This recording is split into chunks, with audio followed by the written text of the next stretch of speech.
Hello everybody, welcome back to my channel. I am Juno. It's good to see you again. How you doing? How's the kids? Good? Good. Glad to hear all that. I'm kind of nervous to make this video, I'm not gonna lie. But I hope you guys enjoy it. I really do. Please don't judge me too hard about any of it. So for this video, I thought I would do something fun and review a book. But not just any book. This little book. Did you hear what Eddie Gein done? And it's basically about what, Eddie Gein done. Uh, it's done by these beautiful people right here. I don't want to risk butchering your names out of disrespect, but here they are. I definitely recommend you guys checking them out. Or at least, this book by them, because it was wrote beautifully, it was illustrated perfectly. I don't know how else to describe that. Well, I mean, I do describe it again later on, but, and yeah. And for those of you who don't know who Ed Gein is, I'll get into it a little bit more in the video, but Ed Gein is pretty much the entire reason, or the main reason why we have the slasher genre today. And not particularly in the best way. Ed Gein was a ghoul. He robbed graves and, made things out of people's bodies.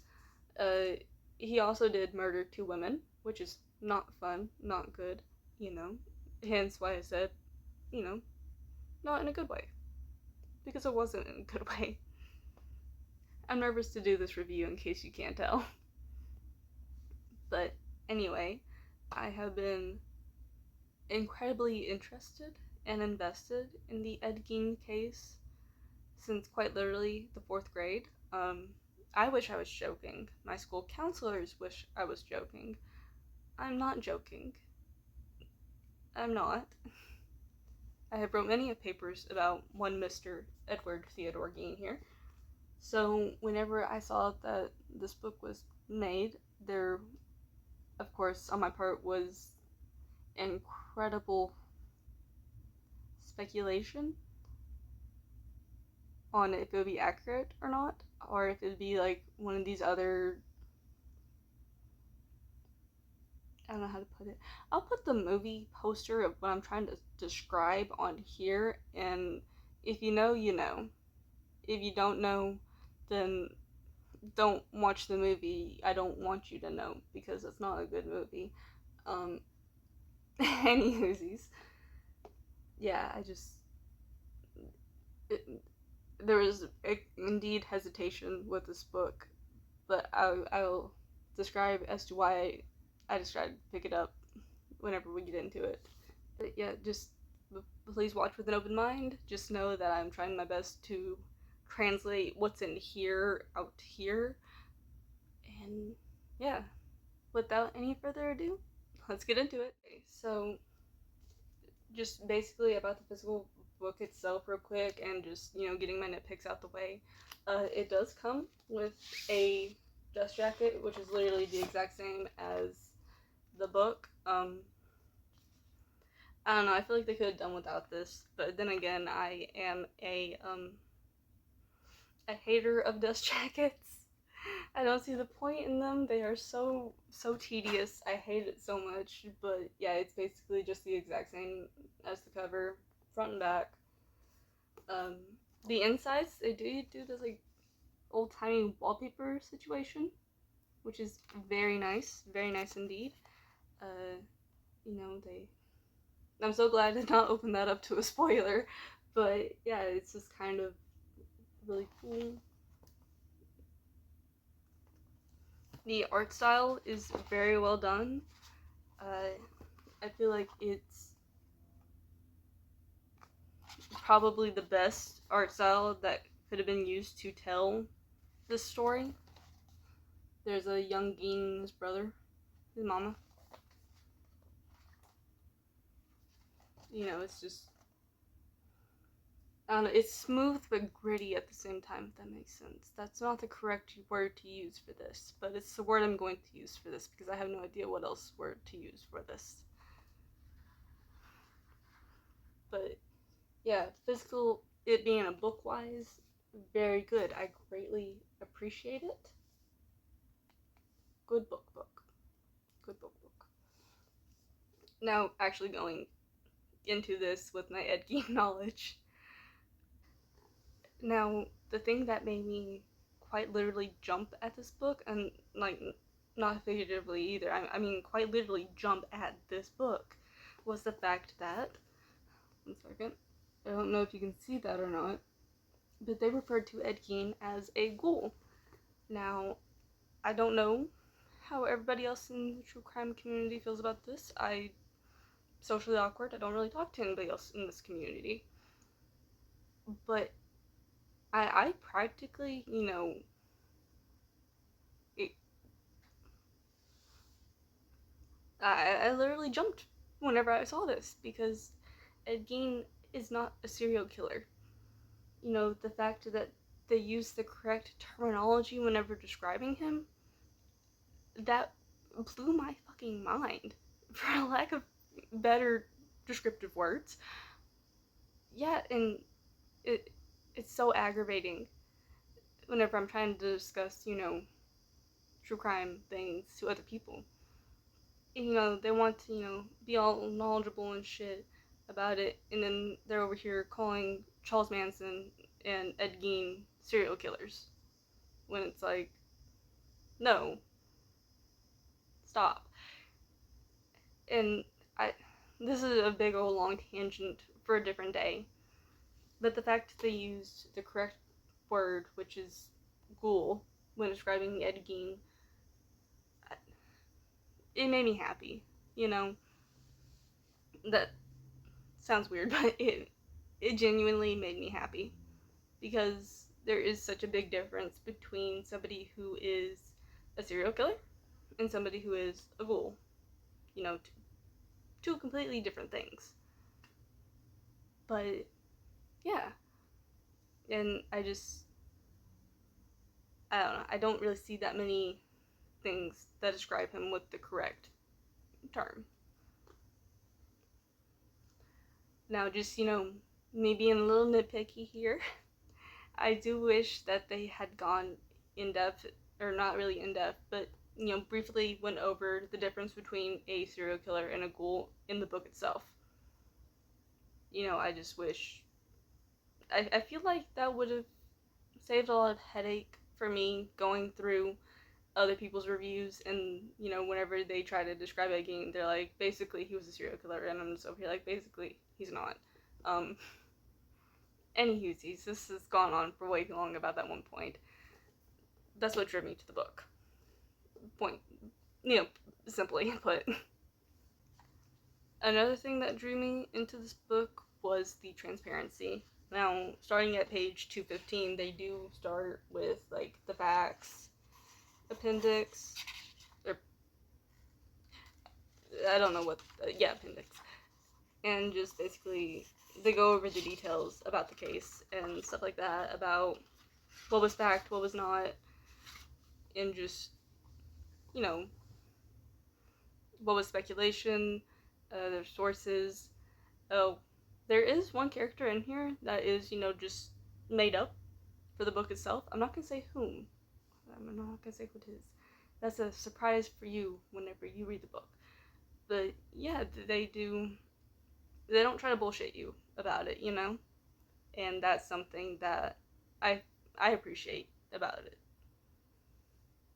It can be difficult for people to present the facts about some things, and I feel like them doing that was very, very good, very nice. Greatly appreciated. Yes. Another thing I really do appreciate about this book is that they show the abuse that Ed went through in his childhood.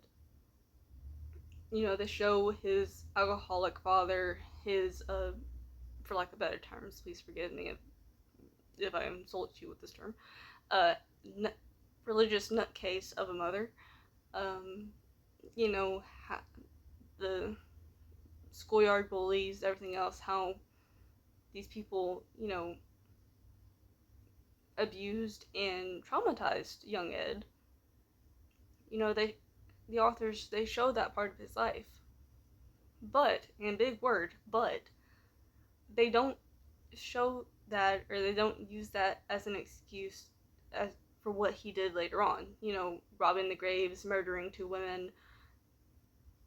You know, they don't use his childhood as an excuse for the monster that he became.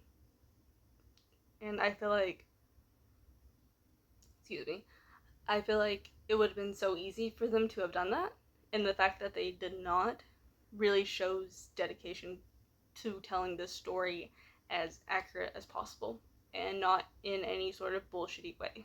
Now, this is going to be like a unpopular opinion, especially amongst the other people who have reviewed this book on here. I feel like they held back quite a bit, you know, in the things that they showed about, you know, the crimes that he committed. However, once again, big ol' but, I do appreciate the fact that they didn't, uh, they didn't show off the victim that they were looking for in this book, if that makes sense. You know, I feel like, once again, it would have been so easy if, for them to put pictures, or just, you know, illustration after illustration after illustration of what he did to this woman. You know, like hanging her upside down, gutting her, whole 9 yards. But the fact that they didn't do that and instead opted for showing glimpses, you know, like her hands, or like maybe one side of her, or just, you know, not. They didn't show the full picture, if that makes sense. I don't know how to describe it. Any whoosies. I'm glad that they went for that option instead of just plastering her everywhere, because in my mind, I feel like with how they did do it in the book, they did it in a more respectful and more tasteful way to the victim. Yeah. Once again, I feel like they did hold back with other things, like showing what all he did, but at the same time, I'm not too upset about it. I ain't upset about it. Now, my final opinions about this book, like, just in case you couldn't tell by my whole attitude about this during this entire video, I love this book. I feel like it was probably the best way to describe or show this case. I feel like, you know, it's very well done. I don't know how else to put it. Like I've been saying through this entire video, there are so many different ways that they could have chose to do this, but the fact that they chose to do it the way they did it, I don't know, it felt very unbiased. You know what I mean? It felt very fact-based, it felt very truthful and honest. And I appreciate that, you know? They didn't try to paint egg. They didn't try to paint Ed as, you know, the overall victim of the story. Is he the victim in some cases? I mean, yeah, no child deserves to be beat or tormented or, you know, subject to emotional and psychological abuse. There's no question about that. However, none of that was justification for what he did. And the fact that they, you know, chose not to use it as justification for what he did is really fucking awesome and greatly appreciated. You know, I don't know how many times I can say that exact same thing, but it's true. Howdy, y'all, future me here.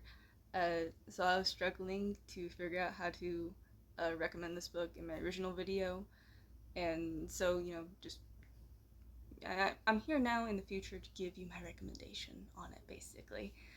But basically, first and foremost, if you are part of the true crime community, I do highly recommend this book. Like I said, great read, really informative. It was pretty much on the money with the case. It's on my favorite shelf. You know, I do plan on rereading it pretty soon. It's just all over a good book. Now, the part that I was struggling with beforehand, if you are new to the true crime community or like horror stuff in general, or if you are like easily disturbed or, you know, get grossed out and just, uncomfortable easily, then I say just read it with caution if you read it at all, basically. You know you better than yourself, or that made no sense. You know you better than I know you, so just, j- yeah, I'm still struggling. But yeah, I'm not saying don't pick up the book at all. Like, if you would like to read it, I say go for it. Just, take it at your own pace. Do what you do. Basically, what I'm saying. Yeah. I'll let past me finish up the video now. Good seeing you again. Thank you guys for listening to my rambling. I hope all that made sense, and I hope you enjoyed today's video. I promise it will all get better from here. But yeah, uh, please check the description box for this video's charity. I will also have a link to the book as well in case you would like to check it out. Anyway, I hope you all enjoyed, and I'll see y'all later. Bye!